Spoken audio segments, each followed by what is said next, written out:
But back to Labor getting tougher on Israel. It's now said that Israel still hasn't properly explained how and why it killed 7 aid workers in Gaza, including an Australian, and has appointed Air Chief Marshal Mark Binskin to check on Israel's ongoing investigation to what Israel says was a mistake. A couple of senior officers have already been fired. We would expect that Mr Binskin will be able to work in a way that provides greater information to Australia. We want to ensure that all evidence is preserved, but we want him to have full access.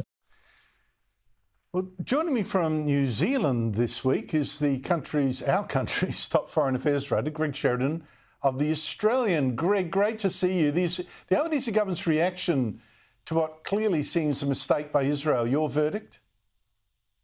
Well, Andrew, I think this is a disgraceful, sensationalist and wicked stunt by the Albanese government, which is not only wrong in principle and bad morally, but threatens to politicise and debauch our own military.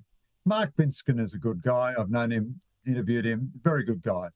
But, you know, in democracies, uniformed soldiers do as they're told.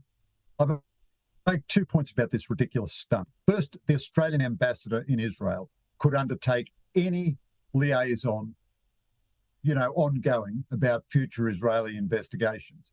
Secondly, a uniformed soldier will do as he's told, do as the government wants him to do. If the government says, now, Binskin, I want you to establish whether the Israelis have produced the perfect, legally untouchable, magnificent, platonic ideal of an inquiry, he'll come back with a report saying, no, the Israelis have been very bad. If they say to him, now, Mark, I want you to establish whether the Israelis had an inquiry and would do roughly as much as we would do, he'd say, yes, Prime Minister, they've done fine. So the government will get whatever outcome it wants, which is no reflection on Binskin. But this is the government misusing a uniform to dress up its own dreadful political cowardice in deserting Israel.